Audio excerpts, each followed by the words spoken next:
Dear students, मैं राजकुमार श्रीवास्तव आपके इस फेवरेट कॉमर्स स्टडी पोर्टल पर आपका स्वागत करता हूं।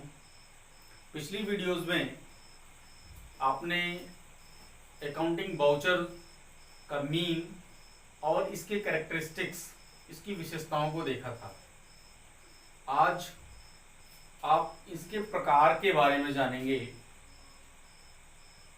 कि अकाउंटिंग वाउचर्स कितने तरह के होते हैं और इन अकाउंटिंग वाउचर्स में किन किन बातों का उल्लेख होता है और किस अकाउंटिंग वाउचर के साथ कौन सा मूल प्रलेख डॉक्यूमेंट अटैच किया जाता है।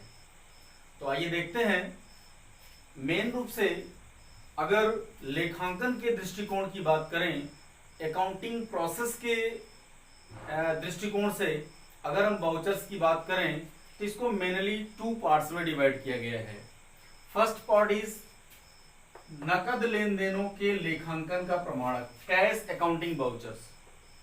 मींस ऐसे अकाउंटिंग वाउचर्स जिनमें केवल नकद लेन देनों से संबंधित व्यवहारों का प्रमाणन किया जाता है या जिनके लिए नकद लेन देनों का प्रमाणक तैयार किया जाता है। दूसरा, ऐसे लेखांकन जो नकद नहीं होते बल्कि गैर नकद लेन देनों से संबंधित होते हैं। और अगर हम देखें तो नकद लेन देनों के जो लेखांकन प्रमाणक हैं, इनको भी 2 भागों में बांटा गया है। पहली चीज तो आप जानें कि जो नकद लेन देनों के प्रमाणक होते हैं ये केवल नकद लेन देनों से संबंधित होते हैं, और जो गैर नकद हैं मींस उनमें नकद लेन देन नहीं किए जाते बल्कि वे सारी एक्टिविटीज की जाती हैं जिनमें कैश ट्रांजैक्शन नहीं होता। अगर नकद लेन देनों की बात करें तो इन्हें भी 2 भागों में डिवाइड किया गया है। पहला है आपका डेबिट वाउचर या डेबिट या ऑब्लिक नाम प्रमाणक, और दूसरा होता है क्रेडिट वाउचर या जमा प्रमाणक। एक एक को देखते हैं क्योंकि इन तीनों के लिए अलग अलग तरह के वाउचर के प्रारूप होते हैं। हम एक को देखेंगे और इस वीडियो में जैसे ही हमारा कोई वाउचर क्लियर होता है हम उसका एक प्रारूप का फिगर हम वीडियो के साथ अटैच कर देंगे, जिसे इस वीडियो को रोककर आपको अपने नोट्स में बना लेना है। तो देखते हैं पहला वाला, जिसमें है हमारा डेबिट वाउचर। डेबिट वाउचर क्या होता है, इसको मैंने पॉइंट्स में आपको बाकायदे डिस्क्राइब कर दिया है। ध्यान से देखें। नकद भुगतानों को प्रमाणित करना मींस जो डेबिट वाउचर बनाया जाता है उस डेबिट वाउचर को बनाने का जो मेन मोटो है, मेन उद्देश्य है, वो क्या है? नकद भुगतानों को सर्टिफाई करना। जो कैश ट्रांजैक्शंस हो रहे हैं, जो कैश पेमेंट हो रहे, ट्रांजैक्शन मींस नहीं, कैश पेमेंट। यहाँ पे जो डेबिट वाउचर होता है वो कैश पेमेंट के लिए होता है और जो क्रेडिट वाउचर होता है कैश रिसीप्ट के लिए होता है। मींस डेबिट वाउचर में हम जब नकद भुगतान करते हैं, पेमेंट करते हैं, उसके लिए इसको बनाते हैं। तो जो भी हमने कैश ट्रांजैक्शंस में जो हमने कैश पेमेंट करी है उसके लिए हमें इसे बनाना पड़ता है। ये उसे सर्टिफाई करते हैं कि हमने कैश पेमेंट कितना किया है। दूसरा, किन किन चीजों को इसमें हम शामिल करते हैं। सपोज दैट हमने कोई एसेट्स खरीदी है या हमने स्टॉक खरीदा है और उसके बदले हमने कैश पेमेंट किया है। मींस हमने कोई संपत्ति या कोई माल नकद क्रय किया है, या क्रेडिटर्स लेनदारों को भुगतान किया है, या अपने ऋणों को हमने नकद भुगतान किया है, या फिर हमने कैश अमाउंट को बैंक में डिपॉजिट कर दिया, बैंक में नकद जमा कर दिया, या वेतन, मजदूरी, किराया आदि का नकद भुगतान कर दिया। मींस वे सारे रीजन जिसमें हमने कैश पेमेंट कर दी है उसे सर्टिफाई करने के लिए डेबिट वाउचर का निर्माण किया जाता है। तो मेनली मैंने एक एग्जांपल के रूप में कुछ पॉइंट्स को इसमें आपके साथ शेयर किया है। नेक्स्ट पॉइंट क्या होता है, इसमें किन किन बातों का उल्लेख होता है। तो संस्था का नाम, पता, क्रमांक, तिथि, डेबिट किए जाने वाले खाते का नाम व राशि तथा अनुमोदन करने वाले का हस्ताक्षर लिखा जाता है। ये सारी बातें समझ में आ गई होंगी। अनुमोदन करने वाला मींस वह व्यक्ति जिसने इस पेमेंट को करने के लिए अपनी सहमति दी है। उसने जिसकी एग्रीमेंट पर, जिसकी सहमति पर ही यह पेमेंट की जा सकती है, तो उस व्यक्ति का इस पे हस्ताक्षर होता है, जिस व्यक्ति ने इस पेमेंट को करने के लिए पूरी जिम्मेदारी ली है, या जो इस पेमेंट को कराने के पीछे सर्टिफाई करने वाला व्यक्ति होता है। नेक्स्ट पॉइंट है, इसके मूल प्रलेख क्या होते हैं? तो मूल प्रलेख वही होंगे जो हमें नकद भुगतान करने के बाद मिलते हैं। तो नकद भुगतान करने के बाद हमें क्या क्या मिलता है? एक तो हमें कैश मेमो मिल जाता है, और हम बैंक में जब धनराशि जमा करते हैं तो हमारे पास जमा की रसीद मिल जाती है। पावती पत्र, जब किसी को भुगतान करते हैं तो धनराशि पा जाता है तो उसका एक पत्र हमारे पास आता है। पावती पत्र आदि संलग्न किए जाते हैं, मीन्स वाउचर के साथ ये सारे डॉक्यूमेंट्स अटैच किए जाते हैं, संलग्न किए जाते हैं, जोड़े जाते हैं। इसका लास्ट पॉइंट है, इसमें क्रेडिट किया जाने वाला रोकड़ खाता अलग से नहीं दर्शाया जाता, क्योंकि ये सारे खाते डेबिट किए जाएंगे और हमारा कैश अकाउंट क्रेडिट होगा। हमने पहले बताया कि इसमें कैश पेमेंट ही की जाती है, तो ये अंडरस्टूड है कि जो भी हमने पेमेंट किया है वो हमने कैश पेमेंट किया है, तो इसलिए हमें ये इसमें कैश अकाउंट या रोकड़ खाता अलग से शो कराने की आवश्यकता नहीं होती है। अब इसके जस्ट बाद आप इसका एक नमूना देखेंगे।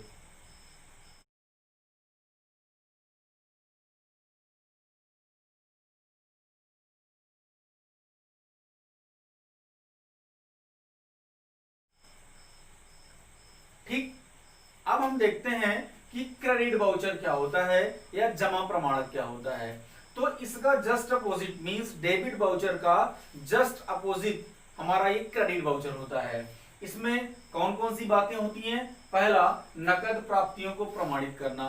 क्रेडिट वाउचर बनाने का जो मेन मोटो है, जो मेन उद्देश्य है, वो है कि हमें कहां से कैश मिली है उसे सर्टिफाई करना। अब कहां से कैश मिली उसे सर्टिफाई करने का उद्देश्य क्या है कि हमें टैक्स पेमेंट करना पड़ता है, गवर्नमेंट की नजर में हमें यह दिखाना पड़ता है कि हमें यह राशियां कहां से मिली हैं, तो उसे सर्टिफाई करने की आवश्यकता होती है, नहीं तो हमारी संस्था फ्रॉड में फंस सकती है। तो ऐसी स्थिति में हमें ये कैश कहां से मिली है उसे सर्टिफाई करने के लिए हमें क्रेडिट वाउचर बनाने की आवश्यकता पड़ती है। नेक्स्ट पॉइंट, माल व संपत्ति का नकद विक्रय। जाहिर सी बात है, यदि हम माल बेचें या कोई संपत्ति बेचें तो हमें जो नकद राशि मिलती है उसके लिए हमें वाउचर बनाना पड़ता है। देनदारों से नकद प्राप्त, किसी व्यक्ति को हमने उधार माल बेचा था या हमने उधार उसको दिया है, वो व्यक्ति हमारा देनदार है, लेकिन जब वो हमें पेमेंट कर देता है तो उसके लिए भी हमें वाउचर बनानी पड़ती है, क्योंकि उसकी वजह से कैश हमारे पास आ रही है। नेक्स्ट पॉइंट, बैंक से निकाली गई राशि। जब हम बैंक से पैसा निकालते हैं उसके लिए भी हमें वाउचर लगाना पड़ता है कि हमने किस उद्देश्य से इस राशि को निकाला है। किराया, ब्याज, कमीशन आदि की नकद प्राप्ति होने पर, जब भी हमने अपनी किसी संपत्ति को किराए पर दिया है, वहां से किराया मिल रहा है, या हमने कहीं धनराशि को इन्वेस्ट किया है, विनियोजित किया है, वहां से हमें ब्याज मिल रहा है, या हमने किसी कार्य के बदले कमीशन प्राप्त किया है, तो इन सारे उद्देश्यों के लिए अगर हमें कैश मिल रहा है तो उस कैश को भी हमें सर्टिफाई करने की आवश्यकता होती है। नेक्स्ट पॉइंट में हमने सेम एज डेबिट वाउचर लिखा है, मींस जिन बातों का उल्लेख डेबिट वाउचर में किया गया है, ठीक इन्हीं बातों का उल्लेख यहाँ भी किया जाता है। नेक्स्ट पॉइंट है, इसमें मूल प्रलेख, नकद प्राप्ति रसीद आदि होती है। देखिए, जब भी हमें किसी से कोई राशि मिलती है तो उसके लिए हमें एक रसीद मिलती है, जिसे हम कैश रिसिप्ट के नाम से जानते हैं। वो हमारा मुख्य रूप से इसका मूल प्रलेख होता है, जिसे हम वाउचर के साथ अटैच करते हैं।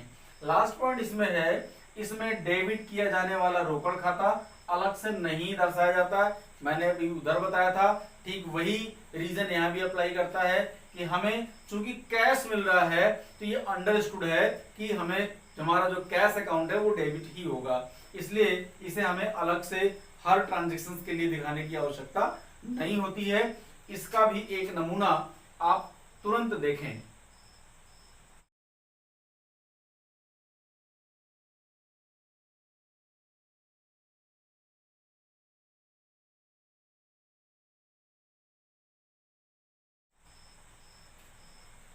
नेक्स्ट पॉइंट है आपका गैर नकद लेन देनों के लेखांकन प्रमाणक।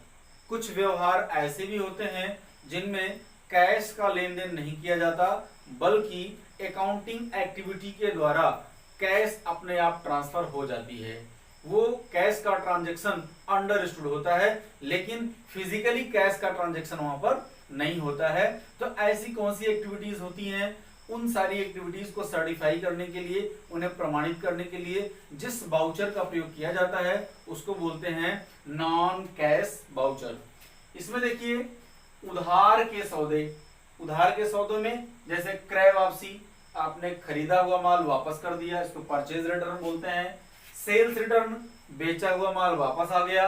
डेप्रिसिएशन, इसके बारे में हमने चर्चा किया है। हमारी जो अस्थायी संपत्तियां होती हैं विभिन्न कारणों में हमें लगातार उसके प्रयोग करने के कारण या उसकी अवधि बीतने के कारण, ठीक है, उसके मूल्य में कमी आती है और यह कमी धीरे धीरे आती है और अस्थायी कमी आती है, उसे ह्रास के नाम से जाना जाता है। तो ह्रास भी नॉन कैश ट्रांजैक्शन है, उसे भी यहाँ पे डूबत ऋण अपलिखित करने, हमने ये मान लिया कि हमारी कोई राशि डूब गई है, तो फिजिकली तो वो नहीं डूब रही है, लेकिन एक मानना है कि एक हमने एज्यूम कर लिया या हमें ऐसा इंट्यूशन मिला कि यह राशि हमें मिलने वाली नहीं है, तो उसे हमने क्या कर दिया, राइट ऑफ कर दिया। उसके लिए अशुद्धियों का संशोधन करने के लिए कुछ हमने एरर्स कर रखी हैं अकाउंटिंग के टाइम पर, और उन्हें जब हम रेक्टिफाई करते हैं, उसे हम संशोधित करते हैं, तो वहां पे भी कैश का ट्रांजैक्शन हो रहा है, बट वो फिजिकली ट्रांजैक्शन नहीं हो रहा है, बल्कि वो मेजरमेंट में ट्रांजैक्शन हो रहा है, अकाउंटिंग एक्टिविटीज में ट्रांजैक्शन हो रहा है। इसलिए इसे भी हम सर्टिफाई करने के लिए नॉन कैश वाउचर का प्रयोग करते हैं।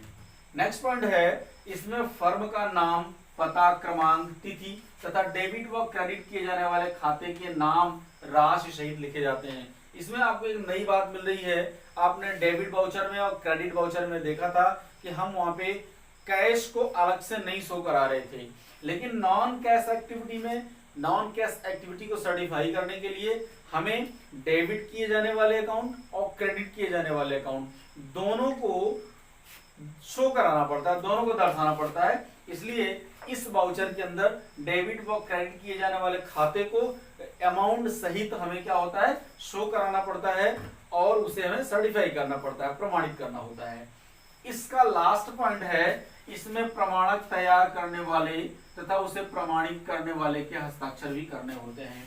पिछले जो वाउचर्स हमने देखे उसमें केवल अनुमोदन करने वाले की सिग्नेचर्स की आवश्यकता हुआ करती थी, लेकिन चूंकि ये नॉन कैश एक्टिविटी है तो इसमें जिसने इस वाउचर को क्रिएट किया है, मींस मेनली अकाउंटेंट ही इस वाउचर को क्रिएट करता है।